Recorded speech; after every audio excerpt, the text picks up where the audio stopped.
Pues muchas gracias. Soy un pensador, soy del siglo pasado, del 19, aclaremos, no del 20. Bueno, creo que no es la primera vez, sino la segunda que vengo a hablar de este libro, Colapso, a Toledo. Y no me queda más remedio que contaros más o menos lo que conté la vez anterior. Tengo la sospecha de que los públicos, por las razones que sean, que se me escapan, no se repiten, de tal manera que tampoco vais a ganar ni a perder mucho.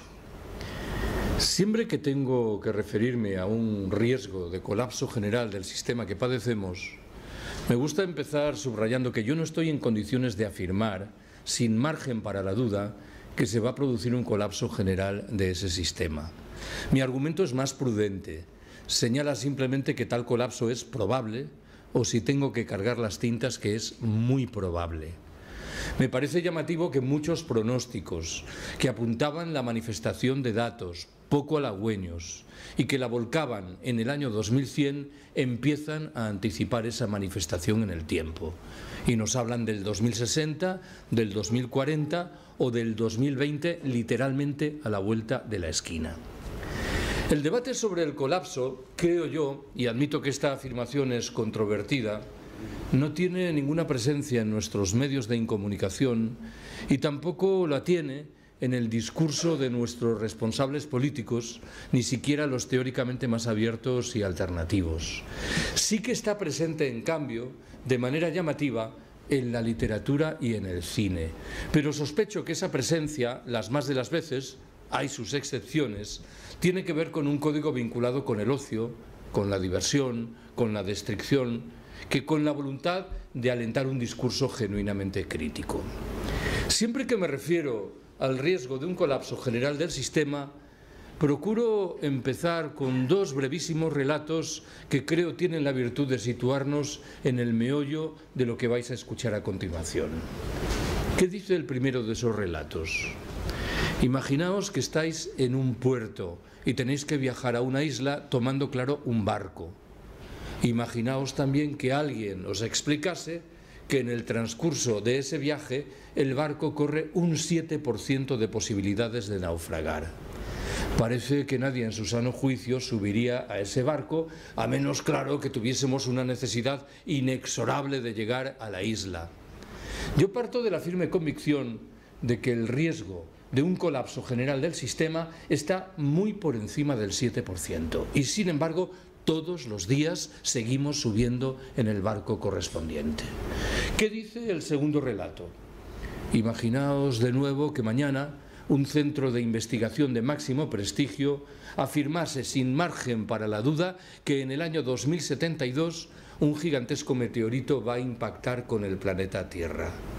Parecería servida la conclusión de que pasado mañana el sistema de Naciones Unidas, los gobiernos de los diferentes estados, las Fuerzas Armadas, las universidades, los centros de investigación pondrían manos a la tarea de estudiar qué es lo que podemos hacer para evitar ese impacto o al menos para cancelar sus consecuencias más negativas. Me interesa subrayar que hay dos diferencias fundamentales entre lo que acabo de contaros y lo que vais a escuchar a continuación. La primera diferencia a estas alturas es obvia. Yo no estoy en condiciones de proponer ninguna fecha para el colapso. No puedo decir, el colapso se va a verificar en el mes de abril del año 2049. Me interesa mucho más la segunda diferencia. El colapso al que me voy a referir es el producto de la acción de la especie humana a través de un sistema preciso llamado capitalismo. Frente al colapso que se deriva del impacto del meteorito, que cabe suponer remite a una catástrofe de carácter natural. Primera cuestión que quiero abordar. ¿Qué es el colapso? Me vais a permitir que mencione unos cuantos elementos que participan del concepto correspondiente.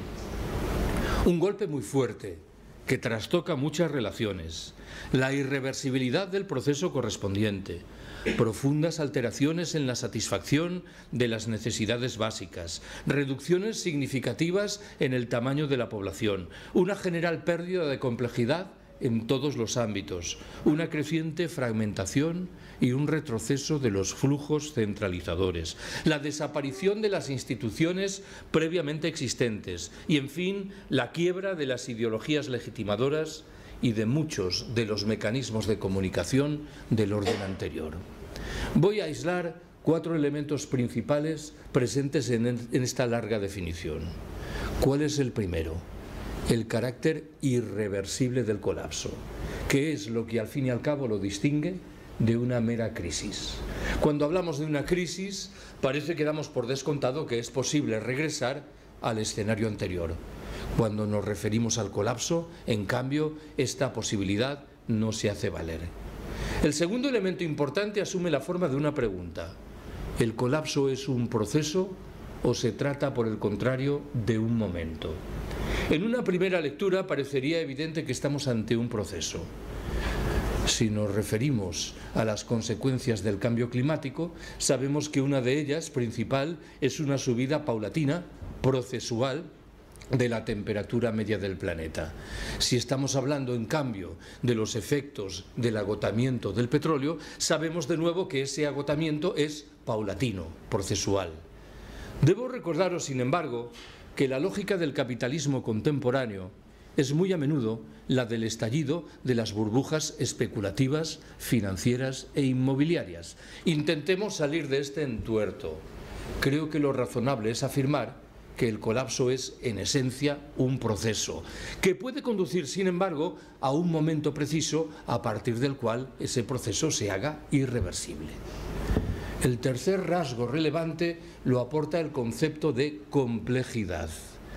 Igual alguna de las personas que estáis aquí habéis tenido la oportunidad de leer el libro de Jared Diamond titulado Colapso. En esencia es un estudio relativo a una docena de colapsos registrados en el pasado. ¿Qué sé yo? El Imperio Romano, el Imperio Bizantino, el Imperio Azteca, la Isla de Pascua. En todos esos procesos, Diamond atribuye un relieve central a la discusión correspondiente a la complejidad, que en su esencia nos dice, formulada esa esencia de forma pedagógica, que cuando las sociedades se van haciendo más complejas, para resolver muchos de sus problemas necesitan cantidades crecientes de energía en un momento en el que la energía llamativamente falta. Creo que esta tesis, que he expresado de manera muy simplificada, está por detrás de todo lo que vais a escuchar a continuación.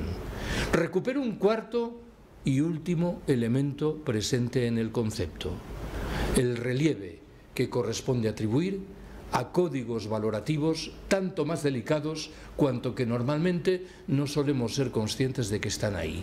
Y esto en 2 ámbitos diferentes. ¿Cuál es el primero? Cuando en 1916, vamos a dejarlo así, me lancé a la tarea de escribir un libro titulado Colapso, decidí incluir un capítulo relativo también a colapsos registrados en el pasado. Al revisar la bibliografía especializada, me percaté de que a los ojos de la mayoría de los historiadores del sistema, esos colapsos habían tenido 3 consecuencias que describían como negativas cuando, a mi entender, son fundamentalmente saludables. ¿A qué me refiero? A la desjerarquización, a las ganancias en materia de autonomía local y a la y a la reruralización de todas las relaciones. Permitidme que lo repita. A los ojos de los analistas del sistema, estos 3 procesos son negativos cuando, a mi entender, ilustran la tesis general de que el colapso también está llamado a tener consecuencias saludables. ¿Cuál es la otra manifestación de los códigos valorativos que anunciaba? Cuando escribía ese libro, tenéis por cierto ahí abajo alguna copia, por momentos me asaltó la idea de que el concepto de colapso que manejamos en las sociedades del norte del planeta tiene cierta dimensión etnocéntrica. Nosotras entendemos qué significa la palabra colapso porque damos por descontado que todavía no estamos en el colapso, de tal manera que comparamos nuestra situación presente con lo que puede ocurrir en el futuro. Explicar qué es el colapso a una niña nacida en la Franja de Gaza me parece extremadamente difícil. ¿Por qué? Porque no tiene esa posibilidad de la comparación. Su vida ha sido un constante colapso. Algo que me interesa subrayar a efectos de llamaros la atención sobre el hecho de que el colapso no es necesariamente algo que puede ocurrir en el futuro. Es la realidad presente de muchos seres humanos. ¿Cuál es la segunda observación que quiero haceros? Tiene sentido que me pregunte cuáles son las causas previsibles de un colapso general del sistema. Voy a intentar responder de la mano de una reflexión de carácter fundamentalmente pedagógico, que identifica dos causas mayores acompañadas de otras que aparentemente secundarias podrían oficiar, sin embargo, como multiplicadores de las tensiones. ¿Cuáles son esas dos causas mayores? La primera es el cambio climático y la segunda, el agotamiento de todas las materias primas energéticas que hoy empleamos. ¿Qué me interesa transmitiros en relación con el cambio climático? Sabéis que hay un consenso abrumador en el seno de la comunidad científica internacional en lo que hace a la idea de que es extremadamente difícil imaginar que la temperatura media del planeta no va a subir al menos 2 grados en comparación con los niveles propios de la era preindustrial. Cuando alcancemos ese momento, nadie sabe lo que viene después, pero en cualquier caso, nada saludable. Yo mismo, en el pasado, en alguna circunstancia me he dejado llevar por una tesis que hoy considero poco fundada. He dicho, si mañana los gobiernos de los 200 estados existentes en el planeta se pusiesen de acuerdo y decidiesen reducir a la nada rápidamente las emisiones de CO2, podríamos esquivar el cambio climático y tal vez, y por extensión, el colapso. ¿Cuál es el problema de esta tesis? El problema de esta tesis radica en el hecho de que da por descontado que el cambio climático es la consecuencia de lo que hemos hecho en las 2 o 3 últimas décadas, cuando con toda evidencia es el efecto de nuestra conducta en los 2 últimos siglos, la era industrial, y probablemente en los 4 últimos milenios, al calor de un proceso paulatino de erosión de nuestra relación con el hábitat. Lo digo de otra manera. Aunque mañana redujésemos a la nada las emisiones de CO2, los efectos de lo que hicimos en el pasado acabarían por llegar en términos muy similares. Sabéis a buen seguro cuáles son las consecuencias principales del cambio climático. Un incremento general de las temperaturas, la subida del nivel del mar, el progresivo deshielo de los polos, la desaparición de muchas especies, la deforestación, la desertización, la manifestación, en fin, de problemas sin cuento en el despliegue de la agricultura y de la ganadería. Probablemente sabéis también que hay países, como Rusia o Canadá, en los cuales grupos de presión importantes se permiten afirmar que el cambio climático tendrá consecuencias saludables a través, ante todo, de un incremento de la superficie agrícola útil. Me temo que es un argumento francamente desdeñable. El cambio climático es un proceso tan rápido y tan brutal que sus eventuales consecuencias saludables en determinados recintos geográficos sospecho que tienen un relieve menor. ¿Qué es lo que me interesa contaros en relación con el segundo gran factor, el agotamiento de las materias primas energéticas? Según una estimación, que admito que es controvertida, de no disponer del petróleo, del gas natural y del carbón, el 67% de los integrantes de la especie humana perecerían. En la percepción de Antonio Turiel, que es el máximo experto español en el llamado pico del petróleo, el pico conjunto de las fuentes no renovables de energía, el petróleo, el gas natural y el carbón, se produjo el pasado año 2018. En lenguaje más llano, la producción inexorablemente empezará a reducirse y al mismo tiempo los precios empezarán a repuntar. Estoy dispuesto a aceptar que en este terreno es posible imaginar una combinación de materias primas energéticas muy diferente de la que hoy empleamos, que vendría a resolver muchos problemas. Pero debo llamaros la atención sobre el hecho de que no se está trabajando materialmente en la introducción de esa combinación que por sí sola reclamaría transformaciones radicales en la textura de nuestras sociedades, algo que me invita a concluir que también en este ámbito vamos a llegar tarde. Recordaréis que junto a estos dos factores principales mencioné otros que sugerí, aun siendo secundarios, podían oficiar como multiplicadores de las tensiones. ¿Cuáles son esos otros factores en una ojeada casi telegráfica? La crisis demográfica, que castiga en singular a determinadas regiones del planeta.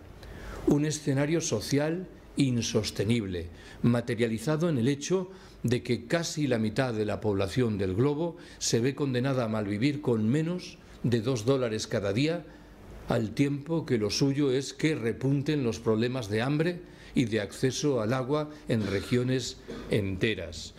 La previsible expansión de las enfermedades en forma de epidemias y de pandemias de difusión más fácil y rápida, de multiplicación de los cánceres y de las dolencias cardiovasculares. Un escenario invivible para las mujeres que anuncia la ratificación de muchas de las reglas del juego propias de la sociedad patriarcal. El efecto multiplicador de la crisis financiera en forma de caotización, inestabilidad, pérdida de confianza e incertidumbre, la proliferación de violencias varias, entre las cuales a buen seguro se contará la que asumirá la forma de genuinas guerras de rapiña, en virtud de las cuales las grandes potencias del norte buscarán en el sur las materias primas que les faltan. O en fin, y por dejarlo ahí, volveré sobre la cuestión, la idolatría que siguen mereciendo el crecimiento económico y la tecnología. ¿Cuál es la tercera apreciación que quiero haceros? Tiene sentido que me pregunte por los rasgos previsibles de la sociedad que emergerá después del colapso. Bien podéis intuir que responder a esta pregunta reclama dosis muy notables de especulación. No sabemos cuándo se va a producir el colapso, si va a ser fundamentalmente un proceso o un momento. Ignoramos cuáles van a ser sus causas precisas. Tampoco conocemos la naturaleza de las respuestas que va a suscitar. En fin, tenemos derecho a colegir que sus consecuencias serán diferentes según unas u otras regiones geográficas. Más allá de lo anterior, y esta es la única de las incógnitas que ahora me interesa abordar, no sabemos cuándo se va a producir el colapso. En este terreno, lo único que puedo deciros es que, a mi entender, las personas que han trabajado seriamente sobre el riesgo del colapso afirman que este último no es para dentro de 100 o 150 años. Sugieren que el periodo crítico al que debemos prestar atención es el que separa el 2020 del 2050. Recurro a la misma metáfora que antes, literalmente a la vuelta de la esquina. Aún con todas estas cautelas, ¿cuáles son los rasgos previsibles de la sociedad postcolapsista? El primero de ellos es una reducción significativa de la población humana, en el buen entendido de que lo suyo, a tono con el argumento que acabo de utilizar, es que esa reducción se ajuste a patrones distintos según unos u otros escenarios geográficos. Un segundo elemento importante será una reducción dramática en la oferta de energía, que dará al traste con la civilización del automóvil, tal y como hoy la conocemos, y también con el comercio internacional. No olvidéis que, según una estimación, entre el 80 y el 90% de los bienes que mueve el comercio internacional dependen de los containers, de los contenedores, y que lo más sencillo es que esta herramienta de transporte quiebre más antes que después. Un tercer rasgo importante asumirá la forma de un golpe muy fuerte, que padecerán aquellas instancias que se caracterizan por la centralización y por el uso intenso de energía y de tecnología. En lenguaje más llano, los estados, las grandes empresas, las fuerzas armadas padecerán lo indecible al calor del colapso. En el terreno económico y en un cuarto escalón, lo que cabe augurar es reducción del crecimiento, cierre masivo de empresas, desempleo generalizado, desintegración de los ya de por sí maltrechos estados del bienestar y subidas de los precios de los bienes básicos. En ausencia de crecimiento, lo suyo es que el sistema financiero quiebre y se revelen problemas sin cuento en materia de sanidad y educación, con víctimas en las de casi siempre, ancianos, mujeres y niños. En fin, el golpe será sin duda más fuerte en el medio urbano que en el medio rural, en el buen entendido de que no todas las ciudades lo llevarán igual. Saldrán mejor paradas aquellas que disfrutan a su alrededor de superficies agrícolas importantes, que cuentan con agua en abundancia, que se hallan en encrucijadas de caminos y que tienen un carácter más bien vetusto y tradicional.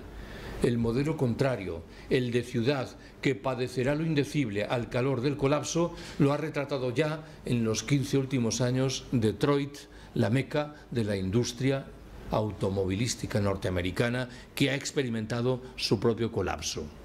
Aunque el golpe, lo repito, a buen seguro será más llevadero en el medio rural, pagaremos, sin embargo, los efectos de lo que hemos hecho en las últimas décadas en materia de mal uso de los suelos, de mecanización, de monocultivo y, en general, de mercantilización de todas las relaciones.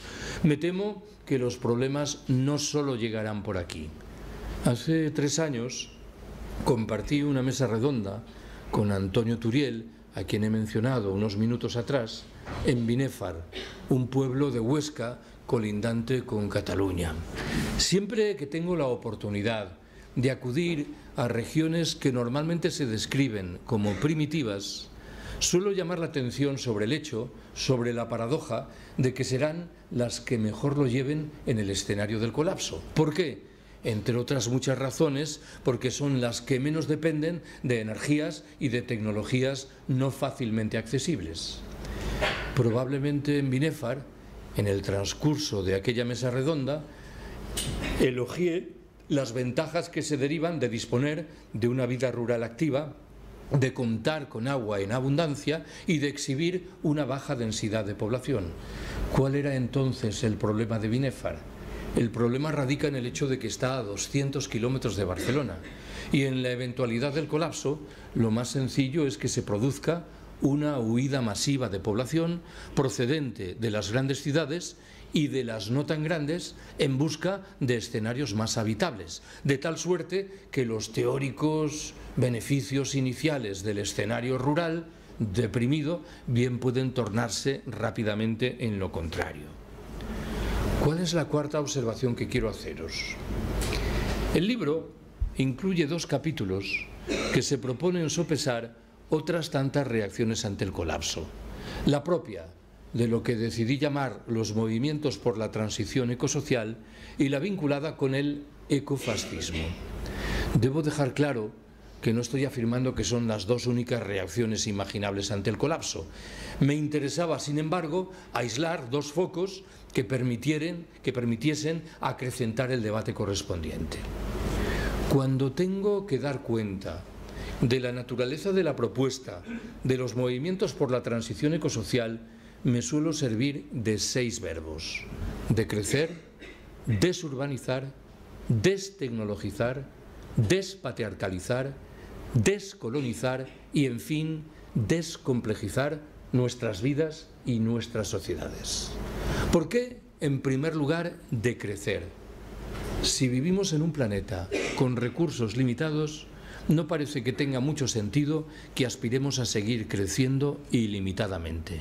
Tanto más cuanto que sobran las razones para concluir que hemos dejado muy atrás las posibilidades medioambientales y de recursos que la Tierra nos ofrece.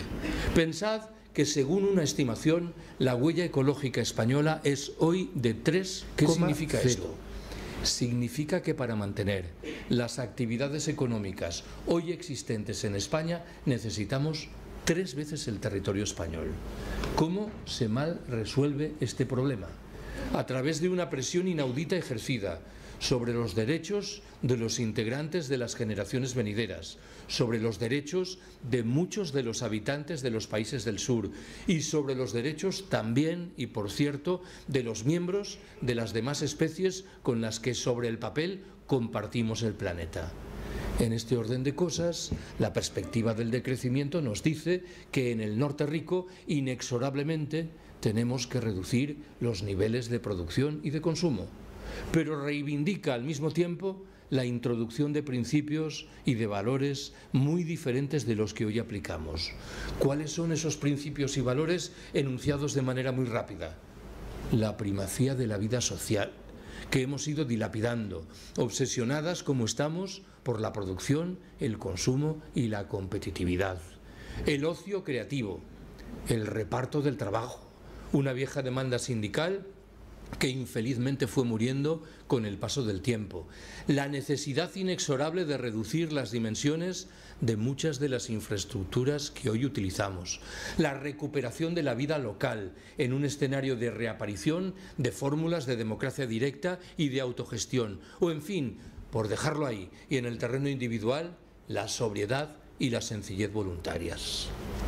Más fácil es explicar el significado del segundo verbo: desurbanizar nuestras sociedades, o, si quiero retratar la cuestión desde el otro lado del espejo, reruralizarles. No descubro nada cuando recuerdo que muchos de nuestros abuelos o abuelas dejaron el mundo rural para pasar a vivir en las ciudades en las que entendían legítimamente que el escenario era más habitable. Hoy asistimos incipientemente a un proceso de signo contrario.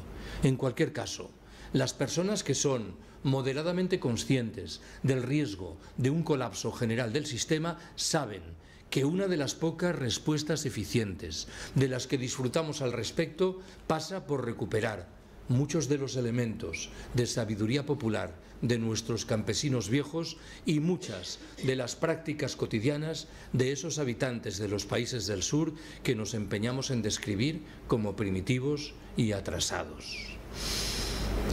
Admitiré de buen grado que la formulación verbal del tercer elemento, destecnologizar, incorpora cierta dimensión provocadora. Si tengo que retratar la cuestión de manera más mesurada, diré que creo que estamos en la obligación de analizar críticamente cuál es la condición de muchas de las tecnologías que el sistema generosamente nos regala. No vaya a ser que no tengan esa dimensión emancipadora o liberadora que a menudo les atribuimos. John Searson es el principal teórico de lo que se llama el anarcoprimitivismo. Es un pensador desmesurado, pero por momentos tengo la impresión de que solo los pensadores desmesurados son realmente interesantes. Searson afirma categóricamente que todas las tecnologías creadas por el capitalismo llevan por detrás la huella de la división del trabajo, de la jerarquía y de la explotación. Es un argumento serio que conviene tomar en consideración. Repito que yo no voy tan lejos, me limito a exhortar a analizar críticamente la condición de las tecnologías que nos regalan. Permitidme que proponga al respecto un ejemplo tontorrón, que no habla tanto de las tecnologías como de su uso social.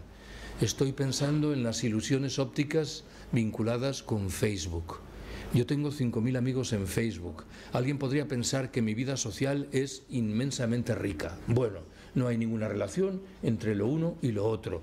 Llega uno a casa por la noche, enciende el ordenador, entra en Facebook y puede dejarse llevar por la impresión de que este país se encuentra inmerso en una plena vorágine revolucionaria. No es el país, son nuestros amigos, pero si no somos capaces de separar lo uno de lo otro, corremos algún riesgo grave de equivocarnos en los pronósticos. He hablado en un cuarto escalón de la urgencia de despatriarcalizar nuestras sociedades. Dentro de unos minutos voy a defender la construcción de espacios autónomos, autogestionados, desmercantilizados y despatriarcalizados. Esos espacios existen ya y en muchos casos han progresado, en efecto, en el camino de la autogestión y de la desmercantilización. cuando conservan incólumes la mayoría de las reglas del juego propias de la sociedad patriarcal. Según una estimación, el 70% de los pobres y el 78% de los analfabetos existentes en el planeta son mujeres. Digo siempre lo mismo, me parecen porcentajes muy llamativos. No estamos hablando de un 52% de mujeres pobres contrapuesto con un 48% de hombres. Nos estamos refiriendo a la distancia abismal que separa un 70% de un 30%. Según otra estimación, que admito de nuevo que es controvertida, las mujeres realizan el 67% del trabajo, cuando reciben a cambio el 10% de la renta. En estas condiciones me temo que afirmar, como a menudo se hace, que los problemas atávicos de marginación simbólica y material de las mujeres se hallan en afortunada vía de resolución es, literalmente, darle la espalda a la realidad. El quinto verbo que he esgrimido es el verbo descolonizar. Tenéis también ahí alguna copia de un libro que publiqué el año pasado con el título Anarquistas de ultramar. En esencia, es un intento de estudiar cómo los primeros anarquistas europeos que llegaron a los países del sur en las 3 últimas décadas del siglo XIX y en las 3 primeras del XX se relacionaron con un sinfín de comunidades indígenas que desplegaban de forma espontánea prácticas de corte libertario o libertarizante. La relación ciertamente fue muy compleja. En algunos casos dio frutos muy interesantes, pero en la mayoría fue escasamente convincente. Voy a partir de la intuición personal de que el anarquismo es, de todos los hijos de la Ilustración, aquel que estaba mejor preparado para afrontar el encuentro, el choque colonial. Si el propio anarquismo medio naufragó, ¿qué es lo que no habrá que decir de los otros hijos de la Ilustración? Las cosas como fueren, me parece que estamos en la obligación de reconocer el derecho de autodeterminación de los pueblos originarios, de restituir los recursos que en su momento sustrajimos y repito de nuevo la cláusula de aprender de muchas de las prácticas cotidianas de estas gentes que han demostrado, por ejemplo, su capacidad de mantener una relación fluida y respetuosa con el medio natural. He hablado, en fin, sexto y último verbo, de la urgencia de descomplejizar nuestras sociedades. Hemos aceptado sociedades cada vez más complejas, con un correlato muy delicado. Somos cada vez más dependientes, somos cada vez menos independientes. Mi buen amigo Ramón Fernández Durán falleció en Madrid hace 8 años. En sus 2 últimos libros, casi póstumos, repetía machaconamente una idea. Decía: muchos de los desheredados del planeta, habitantes de los países del sur, se encuentran paradójicamente en mejor posición que la nuestra para hacer frente al colapso general que se avecina. ¿Por qué? Viven en pequeñas comunidades humanas, han mantenido una vida social mucho más rica que la nuestra, han preservado una relación mucho más fluida con el medio natural y son, en último término, mucho más independientes de lo que lo somos nosotras. Pensad, y creo que no pido ningún ejercicio lujuriante de imaginación, que a este lugar en el que estamos, la ciudad de Toledo, dejasen de llegar los suministros de petróleo. Todo esto se hundiría, literalmente, de la noche a la mañana. Si queremos recuperar independencia, inexorablemente tendremos que apostar por sociedades menos complejas. ¿Cuál es la quinta apreciación que quiero haceros? Ya anuncié que el libro incluye otro capítulo dedicado a estudiar lo que decidí llamar, aclararé que el término no es mío, ecofascismo. Sé que ese vocablo resulta moderadamente sorprendente. ¿Por qué? Estamos acostumbrados a concluir que el prefijo eco acompaña siempre realidades saludables o como poco realidades neutras. Debo recordaros, sin embargo, que en el partido alemán nacionalsocialista, el partido de Hitler, operó un activo grupo de presión de carácter ecologista o ecológico que defendía la vuelta al mundo rural, que criticaba las consecuencias negativas de la urbanización y de la industrialización, que postulaba en su caso el despliegue de prácticas vegetarianas, todo ello naturalmente al servicio de una raza elegida que estaba en condiciones de imponer reglas del juego de obligado cumplimiento a los demás. Muchas veces he recomendado en los últimos años la lectura de un libro de un periodista alemán llamado Karl Ameri. El libro, en su versión castellana, se titula Auschwitz, el nombre del campo de exterminio nazi en Polonia, comienza el siglo XXI, entre signos de interrogación. La tesis principal que maneja Ameri en esa obra sugiere que estaríamos muy equivocados si concluyésemos que las políticas que abrazaron los nazis alemanes 80 años atrás remiten a un momento histórico singularísimo, coyuntural y por ello afortunadamente irrepetible.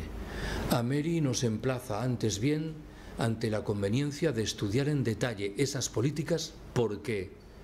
Porque bien pueden reaparecer en los años venideros, no defendidas ahora por ultramarginales grupos neonazis, sino postuladas por algunos de los principales centros de poder político y económico, cada vez más conscientes de la escasez general que se avecina y cada vez más firmemente decididos a preservar esos recursos escasos en unas pocas manos en virtud de un proyecto de darwinismo social militarizado, de ecofascismo. Bien podéis intuir que por detrás de la propuesta ecofascista hay una discusión de cariz fundamentalmente demográfico. Está la idea de que en el planeta sobra gente, de tal manera que se trataría de marginar a quienes sobran. Esto ya lo hacen, es la versión más suave, y en la más dura, literalmente, de exterminarlos. ¿Cuál es la sexta apreciación que quiero haceros? El libro incluye también un capítulo breve relativo a lo que decidí llamar percepciones populares sobre el colapso. Un estudio realizado no hace mucho en Estados Unidos dividía a la población norteamericana en 6 grupos en su relación con el colapso: los alarmados, los preocupados, los cautelosos, los desentendidos, los dubitativos y, en fin, los displicentes. Voy a intentar poner un poco de orden en estas categorías al amparo de la identificación de 6 reacciones diferentes delante del colapso. La primera de esas reacciones es la ignorancia. No nos engañemos, no todo el mundo sabe lo que es el cambio climático, no todo el mundo tiene conocimiento de que el petróleo se está agotando. En este orden de cosas, el discurso negacionista promovido por muchas grandes empresas, a buen seguro que ha provocado muchos de los resultados apetecidos. La segunda de las posturas asume la forma de un optimismo sin freno, de una fe ciega en que aquello que deseamos se hará realidad, en que será suficiente con introducir cambios lentos, predecibles y manejables, en que tenemos aún tiempo, o en que, y admito que esto es más difícil de creer, hay que confiar en nuestros gobernantes. La tercera de las posturas frisa con la anterior, se despliega de nuevo en la forma de una fe ciega, en este caso en que aparecerán nuevas tecnologías que nos permitirán abordar problemas que hoy se nos antojan inabordables. Creo que es una actitud poco prudente. Y si no aparecen esas tecnologías, ¿qué haremos? Y si llegan tarde, ¿para qué nos servirán? Y si lejos de contribuir a resolver los problemas, lo que hacen es acrecentarlos, ¿cómo reaccionaremos?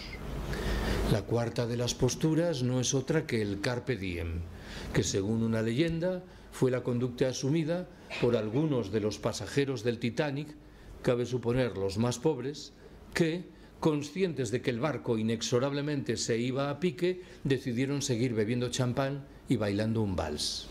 En esencia, el carpe diem nos dice que solo debe interesarnos aquello que tenemos más cerca, en el tiempo o en el espacio. La quinta de las posturas coloca en el centro del debate el concepto de culpa, en el buen entendido de que lo hace de 2 maneras diametralmente diferentes. La primera tiene cierto carácter escatológico y viene a decirnos que la especie humana ha pecado, de tal suerte que el pecado no es sino la penitencia que tenemos que asumir de resultas de nuestra mala conducta. La segunda de las posiciones creo que no es particularmente lúcida en la medida en que ignora nuestra responsabilidad en todos los hechos. Viene a decirnos que los problemas generados por el colapso deben ser resueltos por las instancias que están en el origen de ese colapso: los gobiernos, los estados, las fuerzas armadas, las grandes empresas. Aunque a buen seguro que la responsabilidad de estas instancias es mucho mayor que la de la gente común, en este caso me dejaré llevar por una estimación estadística que me invita a subrayar que en España hay hoy 22 millones de automóviles. Tengo la sospecha de que no todos ellos son propiedad de Amancio Ortega y de la familia Botín. La sexta y última de las posibilidades de reflexión sugiere que nuestra previsible reacción ante el colapso será razonablemente similar a la que mantenemos con la muerte. Todos sabemos que nos vamos a morir, pero afortunadamente, en la mayoría de los casos, la muerte no ejerce un poder absorbente sobre el grueso de nuestras vidas. Bien sabéis que las circunstancias cambian abruptamente cuando la percibimos cerca, en nuestro caso, o en el de seres a quienes queremos. Hay un análisis clásico sobre el duelo provocado por la muerte de un ser querido, el de Elisabeth Kubler-Ross, que identifica 5 etapas que bien pueden retratar también nuestra previsible relación con el colapso. ¿Cuáles son esas 5 etapas? La negación, la angustia, la adaptación, la depresión y, en fin, la aceptación. Permitidme que extraiga 2 conclusiones rápidas. Este micrófono tiene vida propia, ¿no? O está colapsando, que es otra posibilidad. Decía que quería extraer 2 conclusiones de lo que acabo de contaros. ¿Qué dice la primera?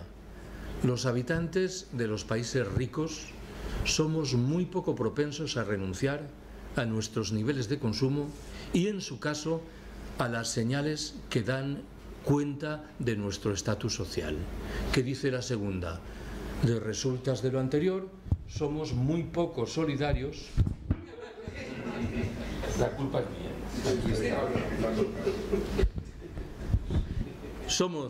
Está resuelto, ¿eh? Es que estaba pisando ahí un...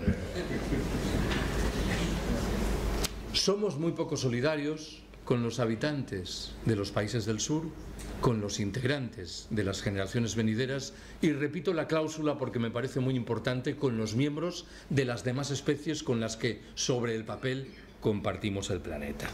¿Cuál es la séptima y penúltima observación que quiero haceros? Muchas veces he recordado, los últimos años, que hace no demasiado se publicó en Francia un libro en cuyo propio título su autor señalaba lo que entendía que eran semejanzas muy notables entre la crisis de 1929 y la del momento presente. Doy por descontado que cuando este ensayista francés apuntaba esa comparación, en modo alguno deseaba transmitirnos un mensaje tranquilizador. No olvidéis que la crisis de 1929 estuvo en el origen del asentamiento de los fascismos en la Europa de la década siguiente. Estuvo en el origen, si así lo queréis, de la propia Segunda Guerra Mundial. Yo tengo, sin embargo, la impresión de que el pronóstico, la comparación, queda un tanto cojo. ¿Por qué? Nos hemos acostumbrado a utilizar la palabra crisis en singular para identificar la manifestación financiera del fenómeno y olvidamos con demasiada frecuencia que en la trastienda hay otras crisis, ahora en plural. ¿En qué estoy pensando? En el cambio climático, que es una realidad que ya está ahí y que no tiene ninguna consecuencia saludable, en el agotamiento de todas las materias primas energéticas que hoy empleamos, en los problemas demográficos que castigan en singular a determinadas regiones del planeta, en el mantenimiento de la situación de postración que siguen padeciendo tantas mujeres, o en fin, y por dejarlo ahí, en la prosecución del expolio de la riqueza humana y material de los países del sur. Si cada una de estas crisis por separado es suficientemente inquietante, la combinación de todas ellas, a mi entender, es literalmente explosiva. ¿Cuál es el escenario de fondo de este debate? El capitalismo es un sistema que históricamente ha demostrado una formidable capacidad de adaptación a los retos más diferentes. La gran pregunta hoy es la relativa a si no estará perdiendo rápida y dramáticamente muchos de los mecanismos de freno que en el pasado le permitieron salvar la cara. Si llevado de un impulso, al parecer incontenible, encaminado a acumular espectaculares beneficios en un periodo de tiempo muy breve, no estará cavando su propia tumba, con el agravante, claro, de que dentro de la tumba estamos nosotras y puede desmoronarse sobre nuestras cabezas. Lo digo de una manera más. Uno puede y debe criticar agriamente al capitalismo por entender que ha sido de siempre un sistema injusto, explotador y excluyente, pero reconozcamos que al mismo tiempo ha sido un sistema razonablemente eficiente. ¿En qué sentido? En el sentido de que ha permitido garantizar que la mayoría de los empresarios obtuviesen los beneficios que deseaban alcanzar. Hoy ni siquiera esto es evidente. Estos neoliberales, o muchos de ellos, que han rechazado orgullosamente durante 3 décadas todo tipo de intervención de los poderes públicos en la economía, ¿qué es lo primero que han hecho cuando las cosas han venido mal dadas? Utilizar el teléfono y pedir las ayudas preceptivas de ministerios, consejerías o ayuntamientos. ¿Qué mejor indicador de pérdida de eficiencia básica? La propia imprevisión con la que el sistema parece obsequiar a la crisis ecológica, proyecto ecofascista al margen, nos emplaza delante de la conclusión de que ese sistema se adentra a marchas forzadas en una etapa de corrosión terminal. En los circuitos en los que yo me muevo, lo del colapso suscita, creo yo, 2 grandes reacciones. La primera es crudamente realista y nos dice: no nos queda más remedio que aguardar a que llegue el momento del colapso. ¿Por qué? Porque será la única fórmula que permita que la abrumadora mayoría de las personas con que convivimos tome nota de sus obligaciones. Esta primera reacción es ciertamente realista, pero bien podéis entender que tiene cierto carácter desmovilizador y que parece olvidar que el colapso, por definición, se traducirá en una multiplicación espectacular de los problemas y en una reducción paralela de la posibilidad de afrontarlos. La otra reacción tiene un carácter voluntarista, en la medida en que disfruta de un apoyo social muy limitado. Nos dice que tenemos que salir con urgencia del capitalismo y que lo que al respecto está hoy al alcance de nuestra mano, ojo con esta fórmula verbal, no es necesariamente mi proyecto. Estoy diciendo, lo que hoy está al alcance de nuestra mano es abrir espacios autónomos, autogestionados, desmercantilizados y ojalá despatriarcalizados. Dije antes que esos espacios existen ya. Estoy pensando en lo que suponen muchos grupos de consumo, algunas ecoaldeas, las cooperativas integrales, las formas de banca ética y social que han ido germinando, o en fin, y por dejarlo de nuevo ahí, el incipiente movimiento de trabajadores que en régimen autogestionario cooperativo se han hecho con el control de empresas que estaban al borde de la quiebra. Yo tengo buena relación personal con algunos de nuestros más conocidos economistas de corte socialdemócrata, que siguen empeñados en convencerme de que la máxima prioridad es, qué sé yo, construir una banca pública. Estoy obligado a formular al respecto una pregunta insidiosa. ¿Cuánto nos queda? ¿Cuánto tiempo? Si el diagnóstico que invoqué antes es certero, aquel que nos invitaba a considerar una etapa crítica que separa el 2020 del 2050, parece servir a la conclusión de que estamos en la obligación de modificar rápida y abruptamente todas las reglas del juego imperantes en nuestras sociedades. Esos espacios autónomos que acabo de defender, desde mi punto de vista, solo tendrán sentido pleno si se confederan entre sí y si acrecientan su dimensión de confrontación con el capital y con el Estado, en el buen entendido de que de nuevo hay división de opiniones en lo que hace a para qué van a servir. Hay quienes responden diciendo, nos van a servir para esquivar el colapso. Y hay quienes, probablemente más lúcidos, replican, nos van a servir como escuelas para movernos en el escenario posterior al colapso. Octava y última observación en forma de 5 rápidas conclusiones. ¿Qué dice la primera? Si alguien me preguntase si vamos a ser capaces de esquivar el colapso, responderé que en mi intuición la respuesta es no. Lo que está al alcance de nuestra mano es mitigar algunas de sus consecuencias más negativas y postergar un poco en el tiempo su manifestación. Pero no tengo muy claro si esto último, lo de postergar, es una medida inteligente. Hay un libro de un norteamericano, John Michael Greer, que tiene un título moderadamente gracioso pese a la tragedia. El libro se titula Colapse ahora y evite aglomeraciones. Si vamos inexorablemente a colapsar, ¿no sería preferible acelerar el proceso y aprovechar que todavía el cambio climático no ha mostrado su cara más dura y que las materias primas energéticas no se han agotado? ¿Cuál es la segunda de mis conclusiones? Estoy obligado a reconocer una habilidad ingente al sistema que padecemos, la de conseguir que no nos hagamos las preguntas realmente importantes.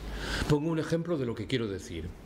El discurso dominante afirma que debemos buscar nuevas fuentes de energía que nos permitan mantener esto que hemos alcanzado y, en su caso, acrecentarlo. ¿Cuál es la gran pregunta que consiguen que no hagamos? ¿Realmente nos interesa mantener esto? ¿O obtendríamos ventajas muy provechosas derivadas de prescindir de muchos de sus elementos? Imaginaos que mañana el presidente de la Federación Rusa, el señor Putin, anunciase que su país ha descubierto en las aguas del Océano Glacial Ártico una formidable bolsa de hidrocarburos llamada a permitir que el consumo planetario de energía se mantenga conforme a los niveles actuales durante una década más. ¿Alguien piensa en serio que aprovecharíamos esos 10 años para repensar críticamente la sinrazón de nuestras sociedades? Doy por descontado que dentro de una década tendríamos que encarar los problemas en términos muy similares a los de hoy. ¿Cuál es la tercera de las conclusiones? Lo he dicho muchas veces. A mi entender, las fuerzas políticas emergentes entre nosotras y algunas de las no tan emergentes plantean discusiones interesantes en lo que hace a la condición del régimen que padecemos, pero infelizmente poco o nada nos dicen sobre la naturaleza del sistema que está por detrás de ese régimen. ¿En qué estoy pensando cuando hablo del régimen? En el bipartidismo, en la corrupción, en los problemas en materia de división de poderes, en la propia discusión relativa a la república y a la monarquía. ¿En qué estoy pensando, en cambio, cuando me refiero al sistema? En todo aquello de lo que no hablan los tertulianos de las radios y de las televisiones, ni siquiera los teóricamente más abiertos y alternativos. En el capitalismo, en el trabajo asalariado, en la mercancía, en la alienación, en la plusvalía, en la sociedad patriarcal, en las guerras imperiales, en la crisis ecológica, en el colapso. Se ha cruzado en mis labios una palabra mágica, la palabra plusvalía. Hace un par de años corrió por las redes sociales una frase, creo yo que redonda, que retrataba la miseria de nuestra percepción de la realidad. La frase mal que bien decía: tú que estás tan preocupado, tan indignado por la corrupción, ya verás cómo vas a flipar el día que te enteres de lo que es la plusvalía. La corrupción es un fenómeno muy llamativo, inquietante, probablemente sistémico, pero remite en el fondo a la marginalia del sistema. La plusvalía es la realidad cotidiana de la explotación de miles de millones de seres humanos. ¿Cuánto tiempo dedicamos a discutir sobre la corrupción y cuánto a hablar de la plusvalía? ¿Cuál es la cuarta de las consecuencias? Tengo la impresión de que en los años venideros los hechos se van a acelerar de manera inimaginable. De tal manera que muchos de los conceptos que hemos utilizado durante décadas y que mal que bien nos otorgaban certezas en lo que respecta a nuestra presunta comprensión de lo que ocurre en el planeta van a dejar de servirnos. Permitidme que os proponga al respecto una anécdota que creo que retrata bien lo que quiero decir. Hace 20 años se rodó en Estados Unidos una película cuyo argumento principal era que Albania le había declarado la guerra a Estados Unidos. En una tertulia de intelectuales en Francia, en la que había un albanés, procedieron a discutir si esa película se podía proyectar o no en Albania, si hería o no sentimientos nacionales profundos. Unos pensaban lo uno, los otros defendían lo otro.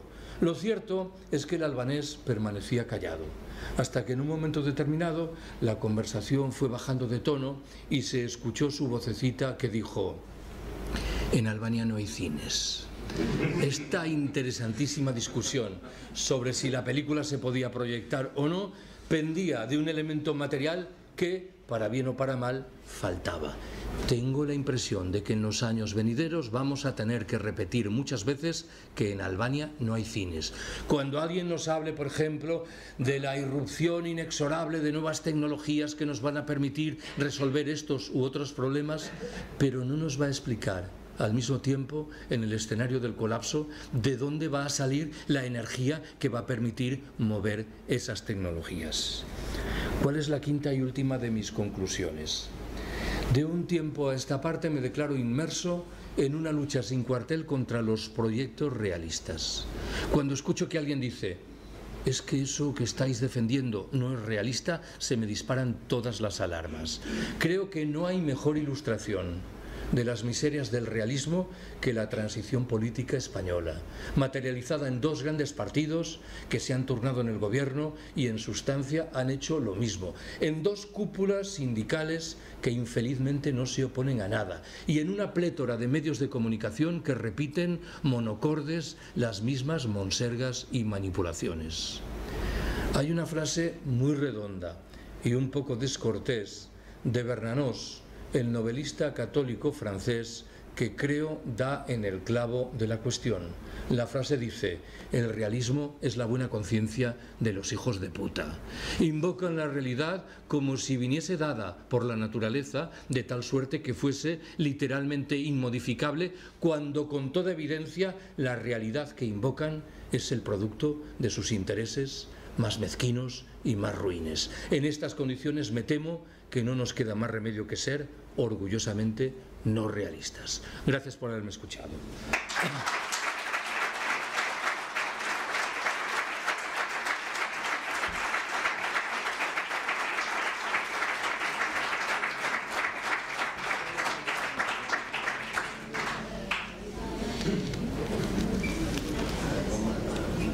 Bueno, como siempre, si queréis establecer algún tipo de diálogo, algún tipo de pregunta, si alguien quiere comentar algo, pues estáis invitados a hacerlo.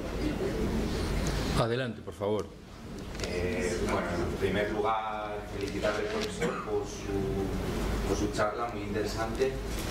Y bueno, ya sin más preámbulos, voy a la cuestión que quería formularle. En los términos en los que nos tengamos que adaptar al colapso que viene, bueno, que está ya en marcha, ¿qué supondría eso para la esperanza de vida, teniendo en cuenta la renuncia a las tecnologías y el impulso de un modo de vida pues que tenga que ser mucho menos complejo al actual? Muchas gracias. Lo previsible es que se produzca una reducción de la esperanza de vida, en la medida en que, en efecto, empezarán a faltar tecnologías que están en el origen, en buena medida, de esa prolongación de la esperanza de vida. Pero, como siempre, en estos debates no faltan elementos que afortunadamente operan en sentido contrario. Una de las consecuencias plausibles del colapso será una restauración de una relación más equilibrada con el medio natural, que podría tener el efecto paradójico de acrecentar nuestra esperanza de vida. De todas maneras, se me ocurre que esta discusión hay que plantearla en clave histórica, hay quien piensa que estamos violentando los límites biológicos de la especie, de tal suerte que no es particularmente afortunado pretender seguir en esa línea. Y hay quien sugiere que, a tono con lo que has dicho, la idea de que el colapso ya está aquí, la esperanza de vida empieza a reducirse en regiones enteras, en buena medida como consecuencia de factores entre los cuales, a buen seguro que se cuentan, la contaminación, el estrés, la obesidad cada vez más extendida, ¿no? De tal forma que, de nuevo, igual el deterioro de la esperanza de vida no va a ser tan notable como pudiera parecer en un escenario en el que cabe suponer la relación con el medio natural se va a restaurar, la obesidad, por razones obvias, va a remitir de manera sensible y el escenario no va a ser tan tenso como aquel que nos vemos en la obligación de asumir en las sociedades absolutamente psicóticas en las que estamos viviendo, ¿no? O sea, que, por así decirlo, la cuestión es que, aunque hubiera menos años de existencia, pero se mejoraría muchísimo más la calidad de vida, que sería quizá lo más importante. Podría ser. Tampoco quiero ser ingenuo, claro, porque el escenario del colapso es un escenario por muchos conceptos terrorífico, ¿no? Pero en una lectura legítima algo de esto podría ocurrir. Digámoslo de otra manera. Recordarás que antes identifiqué 3 factores comúnmente consecuencia de los colapsos registrados en el pasado: la desjerarquización, la reruralización, las ganancias en materia de autonomía local. 3 factores que en efecto pueden moverse en el sentido que tú acabas de invocar. Sí.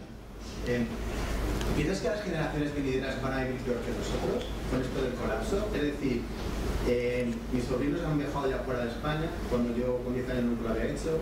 Mis sobrinos pueden escuchar música de cualquier tipo con un simple clic, cosa que yo no podía hacer. Pueden conseguir cualquier libro en cualquier lugar, cuando yo era imposible casi conseguirlo. Vivir en un pueblo hace 30 años, pues tienes mucho menos acceso a muchas cosas. Ahora, aunque ibas en un pueblo, puedes tener todo ese acceso. ¿Eso realmente es malo? ¿O cómo lo podemos gestionar? Pues yo pienso que mis sobrinos van a vivir un poco mejor que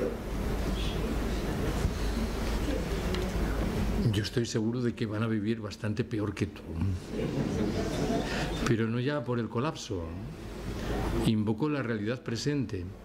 Es un argumento que he utilizado muchas veces. Cada nueva generación que entra en la percepción común en una sociedad como la nuestra vive mejor, en efecto, que las anteriores. Mi abuelo vivió mejor que mi bisabuelo. Mi padre vivió mejor que mi abuelo. Yo he vivido mejor que mi padre. ¿Estamos en condiciones de afirmar que los jóvenes que entran ahora en el mercado de trabajo van a vivir mejor que los integrantes de mi generación? ¿Van a encontrar efectivamente un empleo? ¿Se van a beneficiar en su caso de un subsidio de paro?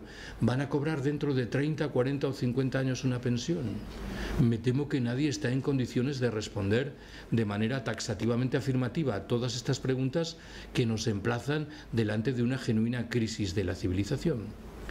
Has puesto varios ejemplos que a mi entender son problemáticos, o en su defecto y como poco que son subjetivos en lo que respecta a si realmente somos más felices viajando mucho más, pudiendo tener acceso a determinadas músicas o a determinados libros. A mí no me parece evidente que seamos más felices de resultas de la incorporación de estas parafernalias tecnológicas, pero admito que es un debate legítimo, que todo tiene sus ventajas y todo tiene sus inconvenientes. Pero más allá de lo anterior, una pregunta decisiva es si en el escenario del colapso vamos a poder mantener esas ventajas que has puesto de manifiesto a través de tus ejemplos, y sospecho que la realidad va a ser que no. Por ejemplo, Internet se va a mantener en el escenario posterior al colapso. Es una discusión muy amplia por ahí adelante, pero en cualquier caso el que más y el que menos sabe que va a haber problemas al respecto, que el escenario no va a ser tan plácido y tan lineal como el de hoy en día. Cuando te escuchaba me venía a la mente una idea que se maneja con mucha frecuencia en la bibliografía sobre decrecimiento y que apunta que cuando un director de cine quiere retratar un escenario plácido y entiendo que feliz, lo que hace es retirar los automóviles de las calles, de tal manera que muchos de esos elementos que nos parecen agradables eran curiosamente No voy a decir los de la sociedad española de 1965 porque aquí había algo distinto, pero los de la sociedad francesa de 1965. En cualquier caso, creo que permanece abierta la discusión de si somos cada vez más felices o somos cada vez menos felices, pero yo me inclino más bien en provecho de lo segundo que de lo primero. Habría que empezar definiendo qué es vivir mejor. Claro. Ciertamente. La perspectiva del decrecimiento, sabes, que habla de la conveniencia de vivir mejor con menos. Pero admito que esta es una discusión de siempre, ¿no? ¿Qué es la felicidad, no? ¿O qué son las necesidades básicas? Por plantear una discusión paralela, ¿no? Es una materia que a mí me interesa mucho, pero nunca he conseguido hincarle el diente. En parte por falta de tiempo y en parte por falta de conocimientos. La dimensión generacional de muchos de los conceptos que empleamos. Antes hablé de pasada de la sobriedad y de la sencillez voluntarias. Voy a partir de la firme convicción de que esos conceptos tienen un significado diferente a los ojos de alguien que nació en 1930, de alguien que lo hizo en 1970 o de alguien que tiene hoy 20 años de edad, ¿no? Siempre pongo al respecto dos ejemplos. El primero se refiere a una figura que ha desaparecido de nuestros trenes, la de un anciano o una anciana que procedía a comer en el tren y sacaba al efecto un bocadillo y una pieza de fruto. El arrobo con que contemplaba y manoseaba esos alimentos solo podía explicarse porque en algún momento de su vida le habían faltado. Quienes nacimos después tenemos una relación mucho más fría y yo creo que mucho menos inteligente con los alimentos. Parece que damos por descontado que están ahí a nuestra disposición. El segundo ejemplo me obliga a recordar que hasta hace un par de años, todos los años recibía en Madrid una llamada telefónica de un grupo de señoras muy mayores que organizaban cada mes un debate. La edad media era de unos 80 años, creedme. Uno de esos años, hace una década, me preguntaron de qué quería hablarles y yo dije que quería hablarles de decrecimiento. Pero lo cierto es que el día previsto para mi intervención yo no tuve tiempo de prepararla. Prepararla en este caso significa sentarte en una mesa, pensar en un momento en quién te va a escuchar, reorientar los ejemplos, los argumentos, de tal manera que conté a estas buenas señoras lo que suelo contar cuando hablo de decrecimiento y lo hice cargado de temores, de que no me entendieran. Si quiero ser un poco exagerado, temeroso de que me linchasen a la salida. Bueno, no fue lo que ocurrió. Yo creo que estas buenas señoras entendieron perfecta y rápidamente lo del decrecimiento. ¿Por qué? Especulo. Probablemente volvieron la mirada a la década de 1950, una etapa por muchos conceptos muy tétrica de sus vidas, el franquismo más oscurantista y ultramontano, y sin embargo el recuerdo que tenían de lo que antes llamé sobriedad y sencillez voluntaria era manifiestamente grato.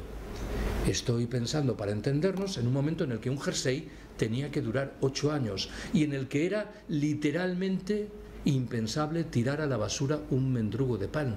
Estas buenas señoras, insertas desde mucho tiempo atrás en la rueda de la sociedad de consumo, conservaban, sin embargo, dentro de la cabeza un espacio virgen que, convenientemente estimulado, podía provocar respuestas interesantes. Creo, en cualquier caso, que la percepción de las generaciones mayores es más inteligente a la hora de calibrar estos problemas de lo que es la felicidad que la nuestra. Permíteme que ponga un ejemplo más que me ha venido ahora a la cabeza. Mi madre murió en enero de hace 2 años, con 95 años de edad, y sus 5 últimos meses fueron duros. Estaba postrada en una cama, ciega y sorda, y yo recuerdo que varias veces le pregunté si no se aburría. Mi madre tenía una memoria elefantiásica. Aquí hay alguno que lo puede certificar. Y ella, las 2 o 3 veces que le pregunté eso, me dijo: no, yo me imagino que estoy entrando en Lugo, mi ciudad natal, y voy viendo las tiendas, la mercería, la carnicería, el ultramarinos. Y yo dije para mí, mi generación, que no es la peor en esto, para distraerse precisa un sinfín de cachivaches: el móvil, los libros, la televisión, la PlayStation. Y esa generación podía pasar las horas simplemente pensando en el pasado y recordándolo. Creo que su postura es bastante más inteligente y, sobre todo, que estarían mucho mejor preparados que nosotras para hacer frente al riesgo del colapso.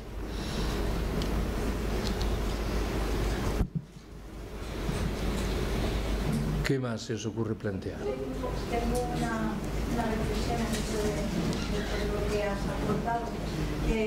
Coincido contigo que las alternativas son esos grupos de autogestión. Un poco más fuerte que un segundo. No, que coincido contigo en que las alternativas posibles son esos grupos de gestión, esas cooperativas, esas formas de dar respuesta de una manera más autónoma y más colaborativa a los problemas que se viven o por los que estamos concernidos, ¿no? Entonces, me gustaría preguntarte si en el desarrollo de esas experiencias, por ejemplo, yo comparto el estar en Son Energía, porque eso implica que hay más energía verde en lo que entra en la distribución. Si tú crees que hay otras formas que estamos olvidando, ¿qué cosas estamos olvidando en esas formas alternativas de dar respuesta de una manera más autogestionada y autónoma que a lo mejor se nos han invitado? ¿Y tú qué piensas más sobre ellas? ¿Entiendes lo que te digo? Sí, pero más que responder en términos estrictos a tu pregunta, no creo que pudiese aportar nada interesante. Voy a intentar reconvertirla en provecho de una distinta. ¿Por qué, pese a todo, yo conservo la esperanza? Las razones son dos. Una, que la conciencia de la proximidad del colapso, que irá claramente a más, provoque cambios interesantes en la cabeza de buena parte de los integrantes de una sociedad como la nuestra.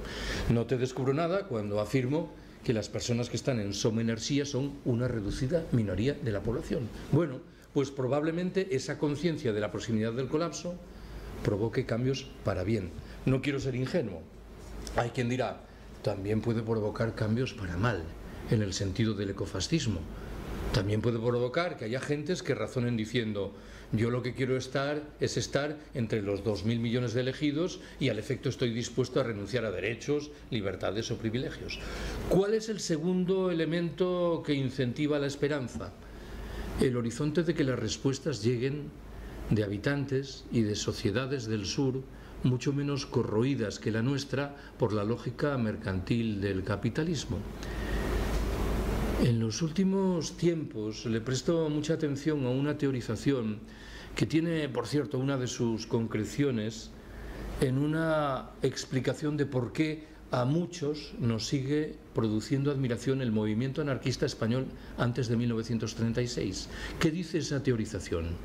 En ese movimiento se reunió de manera espontánea un doble flujo. Por un lado, la cultura precapitalista de gentes que procedían en muchos casos del mundo rural o que eran hijos o nietos de campesinos y que habían conservado la lógica colectiva y de solidaridad imperante en muchos escenarios rurales. A eso se sumó una ideología surgida en la Europa del siglo XIX, el anarquismo, que planteaba no una propuesta precapitalista, sino una propuesta anticapitalista. La combinación de estos dos elementos me parece singularmente interesante y creo yo que se ha verificado recientemente al menos en dos escenarios: Chiapas en México en el último cuarto de siglo y de manera más reciente en Rojava, esa pequeña franja fundamentalmente kurda situada en el norte de Siria. Creo que tenemos que abrir mucho los ojos para aprender de muchos de los elementos de articulación de estos dos experimentos, y en ellos sospecho que lo precapitalista es mucho más importante de lo que pudiera parecer.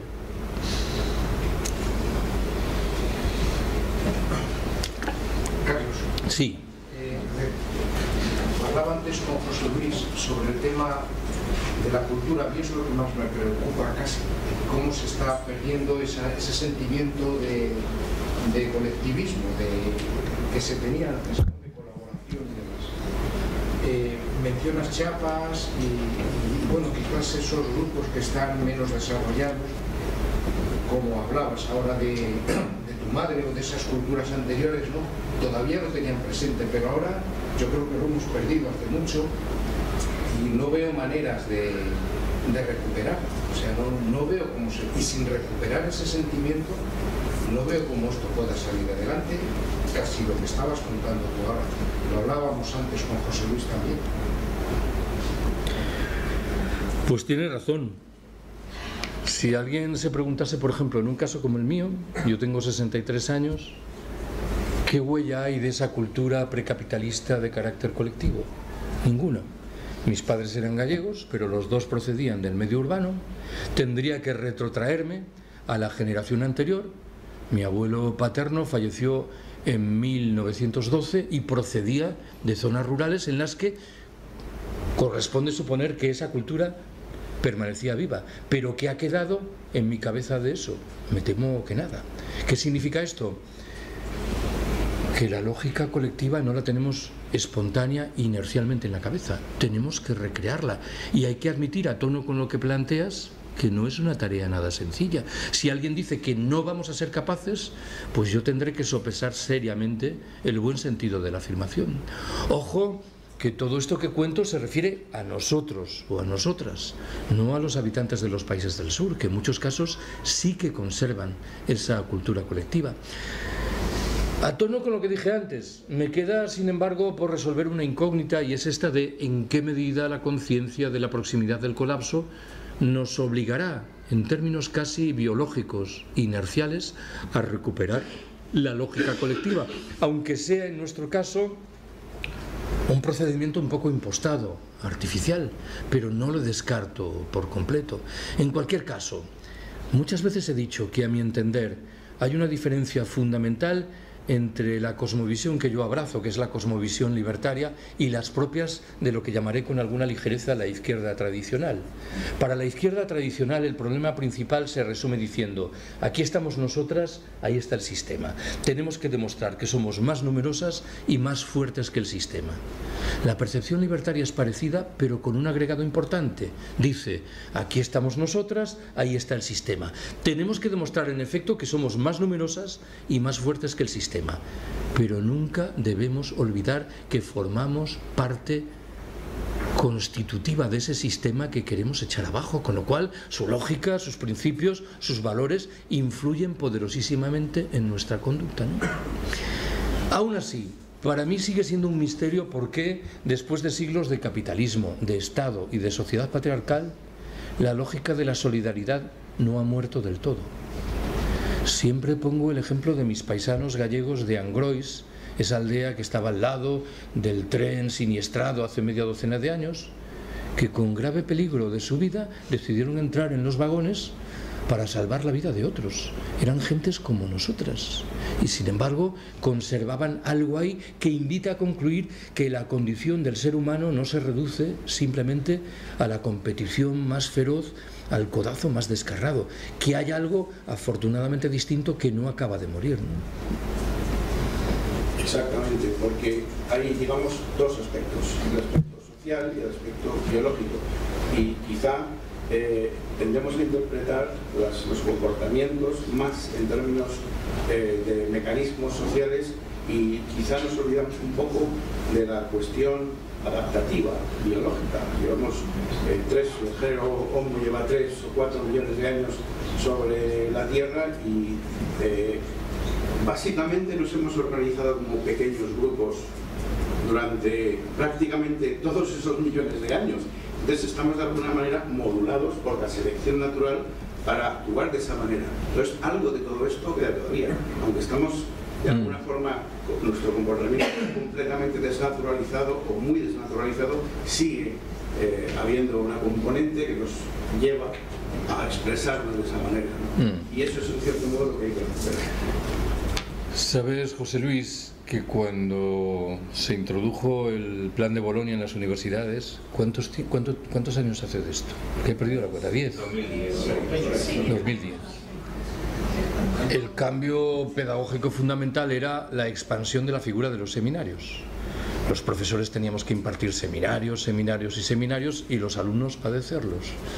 Yo llegué a la conclusión de que el único uso razonable de ese tiempo era organizar debates con mis alumnos. Lo digo mal, debates de mis alumnos.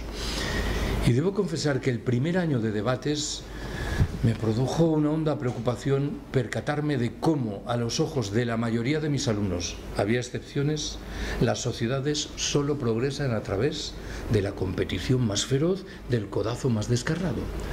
Hay que reconocer que desmantelar este discurso no es nada sencillo. ¿Por qué?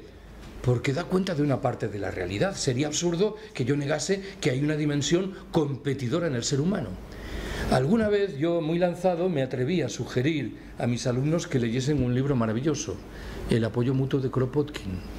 Kropotkin fue uno de los grandes pensadores anarquistas a caballo entre los siglos XIX y XX, pero fue también un científico de renombre internacional. ¿Qué hace Kropotkin en el apoyo mutuo? Demostrar empíricamente que hay muy numerosos y muy consistentes ejemplos de especies animales que progresan a través de la cooperación, de la solidaridad. Me interesa subrayar la dimensión biológica del fenómeno. Siempre que cuento esto me da por recordar, y nada tiene que ver con esta discusión, que el primer año de aplicación de Bolonia yo tenía un mal hábito que consistía, al final de cada seminario, en plantear una pregunta a mis alumnos para que la respondiesen a brazo alzado. Y una semana entera los alumnos estuvieron discutiendo sobre el franquismo. Eran seminarios de 40 alumnos de primero de una facultad de Derecho. Y la pregunta que yo formulaba, que era un poco obscena, era de quienes estáis aquí, quiénes simpatizáis y quiénes rechazáis el franquismo. Siempre había 5 o 6 alumnos que declaraban simpatizar con el franquismo. Pero en uno de esos grupos solo levantó el brazo un alumno para declarar sus simpatías con el franquismo, y por su vestimenta se ajustaba al estereotipo del ácrata de la clase: pañuelo palestino, cinta en la cabeza, pelo muy largo, barba. Y yo pensé, es una broma, pero vamos a decirlo así, que yo era víctima de un programa de cámara oculta, ¿no? Y reaccioné mal, porque le dije, te estás descojonando de mí, ¿no? Y el hombre ofreció el socorrido argumento de los pantanos que había construido Franco, ¿no? El caso es que ese día me tocaba a mi hija Ana, que entonces tenía 15 años, en casa, y yo estaba muy sojuzgado por el debate sobre el franquismo. Y cuando llegó le dije, Ana, por cierto, ¿tú esto de Franco qué piensas? Y ella rápidamente respondió, era un hijo de la gran puta. Y dice, pero sabrás algo más, ¿no? Y entonces dice, sí, que era el abuelo de una que concursa en Mira quién baila, ¿no? Que siempre digo lo mismo. Es una descripción extremadamente cruel del general Franco. El personaje prominente pasa a ser la nieta que concursa y él es como el abuelillo que anda un poco perdido en la historia. Mira, a ver, entiendo que el colapso y toda la crisis ecosocial y climática va a traer mucho sufrimiento, sobre todo a los nadie, ¿no? Sobre todo a la gente más pobre, a las sociedades más empobrecidas. Y yo quiero preguntar si hay un poquito de positividad al pensar, al leer yo por mi parte, que el colapso también puede traer algo positivo, que puede ser la caída del sistema, el decrecimiento, o sea, ya natural. No sé si se me entiende. Sí. Que me explique. A ver, hay dos dimensiones saludables. Una es la que tú invocas, pero hay otra que no conviene que dejemos en el olvido. La tesis que yo defiendo en el libro, que admito que es discutible, la he enunciado antes, cuando dije el colapso va a ser un golpe muy fuerte que van a padecer aquellas instancias que se caracterizan por la centralización y por el uso intenso de energías y de tecnologías. Agregué, en lenguaje más llano, los estados, las grandes empresas, las fuerzas armadas. ¿Qué significa esto? Que el escenario no va a ser tan duro como el que se derivaría simplemente de que el colapso castiga fundamentalmente a lo que tú has dicho, los de siempre, los nadie. Aquí va a haber un equilibrio.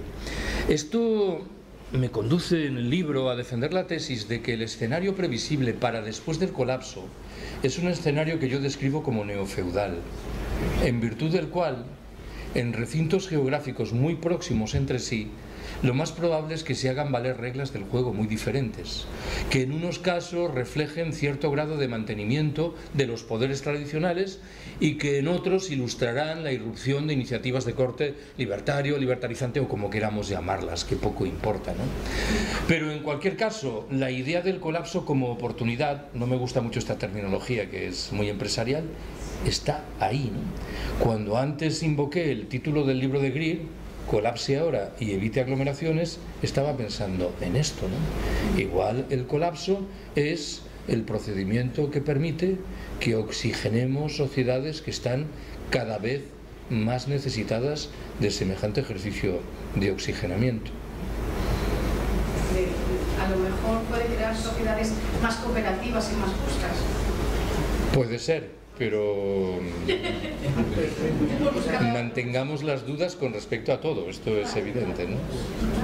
Y no puede ser también que no prevea los poderes, yo qué sé, pues un desarrollo de guerras, por el agua, por las materias primas, o sea, yo soy más un poquito menos positivo, menos optimista, ¿no? Yo creo que sí, la teoría de colapso es más que probable, pero creo que la pueden acelerar, pero precisamente para eso, para hacer beneficiar los de siempre, terrenos donde hay agua, con sus buques que tienen ya preparados seguro con alimentos. Creo que yo no sé, soy más un poquito menos optimista. A ver, en este terreno de debate que planteas, mi libro aporta pocas respuestas. ¿Por qué? Porque mi intento fundamental era trabajar sobre el concepto de colapso y examinar los rasgos previsibles de la sociedad posterior al colapso. Con alguna frecuencia, cuando he ido presentando esta obra por ahí adelante, me he enfrentado a una pregunta que mal que bien venía a decir: Carlos, ¿tú piensas que el escenario posterior al colapso se ajusta a la metáfora de una tercera guerra mundial? Yo siempre he respondido que no. ¿Por qué? Porque la metáfora de la guerra mundial reclama por definición la existencia de grandes potencias que compiten entre sí, dotadas de maquinarias militares importantes. Lo acabo de sugerir, yo estoy pensando más bien en un escenario neofeudal. Pero claro, la cuestión que tú planteas tiene una dimensión diferente antes del colapso. Alguien podría decir, bueno, si el colapso se produce dentro de 3 décadas, ¿qué va a ocurrir en el espacio de tiempo que nos separa de ese momento? Pues no desdeño en modo alguno que cobre cuerpo lo que tú estás señalando. De todas maneras, debo confesar que tengo una cautela casi de conocimiento. ¿De qué se deriva? Bueno, yo en realidad no he descartado un horizonte como el que tú preconizas. El ecofascismo se sitúa dentro de ese marco conceptual.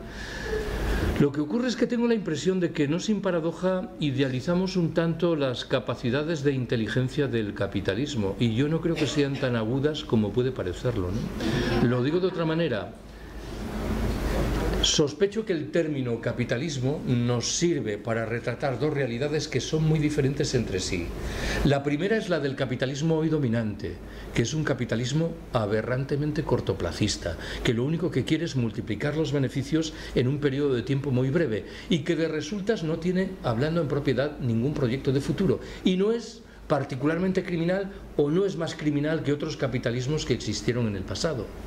Lo que intuyo es que se va perfilando un segundo capitalismo, que este sí que tiene un proyecto de futuro, llamémoslo ecofascismo o como queramos, que es un proyecto de exterminio, ¿no? Lo cual nos emplaza ante un escenario similar al que tú mencionas y ante muchas incógnitas. El ecofascismo ¿se revelará a través de una competición entre lógicas imperiales o se revelará más bien a través del acuerdo entre esas lógicas imperiales? Claro, esto de nuevo obliga a cortocircuitar el concepto de guerra mundial, ¿no? Yo puedo imaginarme perfectamente que las élites dirigentes en Estados Unidos, en la Unión Europea, en China, en Rusia y en Japón se ponen de acuerdo, ¿no?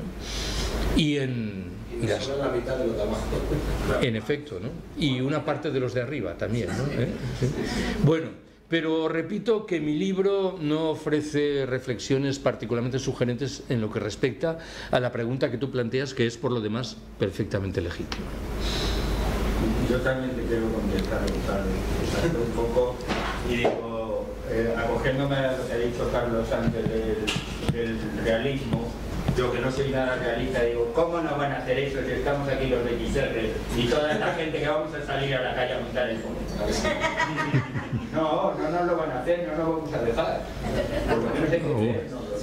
No había caído en eso. Pero bueno, es que son... Bien está. Bueno, yo soy mucho hoy. Pero si no lo dejamos... 4 empezaron todos. 4 hoy y 3 mañana. Sí. Decías, bueno, estaba hablando. Decías que el capitalismo no tiene un proyecto que va cortoplacista y tal, pero y yo creo que sí que es verdad. Pero no es verdad que la izquierda, la clásica, la nueva que está saliendo y toda, no tenemos un proyecto, no tenemos un proyecto debatido, buscado, viendo de cómo podemos salir y a partir de ahí no ir a salto de mata, que al final es lo que creo que hacemos, dar respuesta a eso de cortoplacismo, pero sin un proyecto donde a la ciudadanía no solamente le diga no tenemos sanidad hoy, la tenemos mal, sino no tenemos esto, pero esto es lo que queremos. Incluso explicar en ese decrecimiento cómo va a ser nuestra vida. Esta va a ser nuestra vida. No voy a cambiar de camisa en 8 años, pero vamos a tener camisa todos los días. Mira, tenemos un proyecto, yo creo que hay, y luego en cuanto, yo quiero ser optimista, y me gusta ser optimista, pero cuando está ahí, cuando llegue todo esto, si va a ser positivo o negativo, yo desde los años 70 y tantos por ahí, pues he escuchado muchas veces, una crisis que no eran igual que esta, pero bueno, la crisis y tal, las crisis son oportunidades, de ahí siempre salimos reforzados y cada vez que ha habido una crisis, más que salir reforzados, hemos salido más derrotados. Pero no obstante que quiero pensar que sí que podemos llegar a cambiar algunas cosas, si no estaría yo aquí hoy, pues estaría viendo otras cosas por ahí. A ver, perdóname que te responda con un punto de ironía a la primera observación. ¿Y cuándo la izquierda ha tenido ese proyecto? ¿No? Claro, era el muro, punto, ya está. Y eso ya justificaba todo, no había más. Esto, en el fondo, creo que obliga, si no a cuestionar, a discutir el concepto de izquierda, ¿no? ¿Qué es la izquierda, no? Si resulta que la mayor parte de lo que convencionalmente entendemos por izquierda está carcomida por las instituciones y por la lógica mercantil del capitalismo, el concepto no se nos va cayendo de las manos, ¿no? Hasta el punto de que yo no sé si es útil o no. Yo tengo la impresión de que si emergen opciones alternativas es más fácil que surjan después del colapso que antes del colapso. Sé que el argumento no es particularmente optimista, pero me temo que es sucintamente realista. ¿Por qué? Bueno, en buena medida por lo que tú dices. Es que nuestros activos hoy, pese a lo que tú has dicho antes con ironía, son tan limitados que pensar que vamos a conseguir poner freno a esto, me temo que es equivocado. Y si además agregamos que buena parte de la izquierda que nos acompaña sigue siendo víctima de la ilusión productivista, desarrollista, el gobierno que se va gestando, ¿qué nos dice en relación con esto? Unas cuantas buenas palabras sobre la necesidad de hacer frente al cambio climático, pero al mismo tiempo siguen apostando con descaro por el crecimiento económico. Bueno, pues aquí hay una contradicción palmaria y no parece que vayan a modificar sus posturas. Hace unos años, en una entrevista, alguien me planteó una pregunta compleja. Dijo: Carlos, desde tu perspectiva, los libertarios, ¿con quiénes deben dialogar y con quiénes deben llegar a acuerdos? Lo primero que respondí es que yo no era quien para responder a esa pregunta, pero en fin, supongamos que fuera el cerebro gris de una organización y que tuviese que hacerlo. Yo diría, los libertarios, y atribuyo al concepto un significado muy general, gentes que creen en la autogestión y en la solidaridad y que recelan de las instituciones, vamos a decirlo así. Tenemos que dialogar con todo el mundo. ¿Por qué? Porque no somos superiores a nadie. Liberémonos de este rictus de superioridad. Y porque de todo el mundo, o de casi todo el mundo, se puede aprender. Más compleja es la respuesta a la segunda pregunta: ¿con quién tenemos que llegar a acuerdos? Mi respuesta es: con aquellas personas y organizaciones que creen en la autogestión y la practican y que son conscientes de los retos que se derivan del riesgo de un colapso general del sistema. Esto establece una línea roja muy clara que yo infelizmente no me avengo a levantar, porque me temo que todo lo demás ya lo hemos probado. Y ese proyecto de la izquierda que tiene que alentar un programa distinto, desde mi punto de vista, o bebe de manera central de la idea de autogestión, de que tenemos que ser nosotros mismos los que resolvamos nuestros problemas, o estará encanallado en el mismo tipo de procedimientos que han conducido infelizmente a seguir moviendo la rueda del sistema, ¿no? Pero, y repito machaconamente esta idea, admito que la discusión que acabo de proponer tiene un perfil diferente en los países del sur, donde hay gentes que de manera mucho más espontánea son capaces de quemar etapas que infelizmente nosotras aquí no estamos en condiciones de quemar. Hablando de países del sur, ¿está pasando en Chile? ¿Puede estar pasando más? Es una discusión interesante, pero creo que infelizmente carecemos de perspectiva para saberlo. ¿En qué estoy pensando? Alguien dirá: ¿es casualidad que buena parte de las revueltas que se están produciendo, lo de Chile, lo de los chalecos amarillos en Francia, tenga que ver con subidas en el precio del carburante o del transporte? Porque un argumento legítimo vendrá a decir: ¿no serán revueltas que se sitúan en la antesala del colapso? No lo sé. Igual son revueltas mucho más convencionales que remiten a los ciclos del capitalismo. No estoy en condiciones de afirmarlo. Esto, de todas maneras, de la falta de perspectiva histórica siempre me trae a la memoria una broma muy lograda. Alguien le preguntó en los años 70 a uno de los dirigentes chinos, no sé si era Zhou Enlai, qué pensaba de la Revolución Francesa. Y respondió con sus santos huevos que no teníamos suficiente perspectiva histórica para juzgarla. Así que, bueno, no abusemos del argumento, ¿no? Sí. ¿Podrías hablar un poco de los colapsos de Detroit? ¿De los? ¿Colapsos de Detroit? Bueno, Detroit era una ciudad que se ajustaba al modelo contrario del que he descrito antes como medios urbanos que mejor lo llevarán. Hasta donde llega mi conocimiento, que no es muy grande, no disfrutaba alrededor de superficies agrícolas importantes, había agua en abundancia, ciertamente, no tenía un carácter vetusto y tradicional, como lo tiene sin embargo esta ciudad, o buena parte de esta ciudad, y tampoco era una encrucijada de caminos.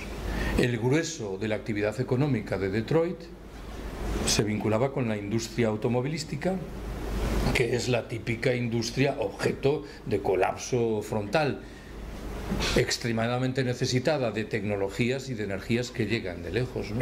Bueno, el hundimiento correspondiente nos ha situado ya delante de la retina un ejemplo de lo que supone el colapso de un medio urbano que en su configuración no había pensado en esta posibilidad. No solo eso, hasta donde llega mi conocimiento, que repito que es muy limitado, parece que en los últimos años en Detroit se está produciendo cierta reconstrucción que huye afortunadamente de la industria automovilística y de sus miserias, y que se emplaza en un grado u otro en el horizonte mental de los movimientos por la transición ecosocial, de lo que estábamos hablando hace unos minutos, de buscar horizontes mucho más descentralizados, de autogestión, estructuras solidarias, movimientos sociales muy activos, de tal manera que, bueno, igual lo de Detroit no solo es ilustración de las miserias del colapso, sino también de las virtudes del poscolapso.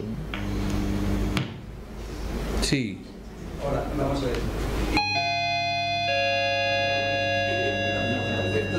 Recuerda a las personas usuarias de las bibliotecas cierran a las 9. Es algo rápido, pero sí, porque ya... Vale. Vamos a ver, sobre cuántos habitantes estamos en la Tierra, ya empieza a haber como visiones bastante graves. Esto es un marasmo de información que no hay quien lo sepa. El compañero, como le queramos llamar, Félix Rodrigo Mora, ha elaborado unas teorías sobre que está habiendo un decremento salvaje y en España yo creo que eso lo estamos viendo si somos la meca de cantidad de migrantes y está decreciendo la población en el resto del mundo igual.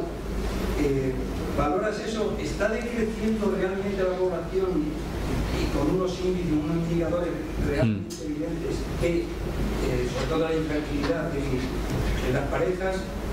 ¿Cómo ves eso? No conozco esta reflexión de Félix. A ver, es cierto, sí, sé lo que dice, pero esta en concreto no. Lo que dice el discurso dominante es que el ritmo de crecimiento de la población planetaria se va reduciendo, pero aún estamos en la etapa de crecida. No he oído ninguna reflexión que apunte una discusión a que los 7.600 millones de habitantes que los circuitos oficiales reconocen no sean reales. Otra cosa es que avancemos en la determinación de cómo esos habitantes se distribuyen en espacios geográficos. Acabas de mencionar la idea de cómo, después de una llegada masiva de habitantes, parece que este país no tiene más habitantes que los que tenía antes. Bueno, es que buena parte de esos inmigrantes se han marchado, ¿no? Pero de todas maneras habrá que examinar este horizonte, ¿no? Lo que está sugiriendo Félix es que hay un trucaje de los datos estadísticos que invita a concluir que hay más población de la que realmente hay. Más o menos eso es lo que dice. Sí. Ya. Hay una mano negra que ya hace tiempo tiene diseñado este proyecto y que se está viendo y se encarga de que la información oficial, la desinformación oficial, engrose esa mentira de que vamos a ser muchos. ¿Pero con qué objeto? Es que claro, las tesis conspiratorias conviene vincularlas con alguna explicación racional, ¿no? Bueno, España es donde mejor se vive del mundo. ¿Hemos crecido 3-4 millones de habitantes, sí o no? A pesar de tanta patera y tanta inmigración ilegal. Y ya la India, China y tal, él ve indicadores claros de que sí, y la infertilidad está ahí, se ha provocado a las noches. Sí. Vamos, yo te he pedido la información y sigo en el marasmo de desinformación. Ya. A ver. Nadie se puede poner a contar uno por uno en el Google. Hombre, pero hay mecanismos. Lo que no falta son mecanismos de control al alcance de los poderosos. Otra cosa es que los poderosos los quieran engañar. Esto admitamos que es otra historia, ¿no? Me parece difícil, ¿eh? Bueno.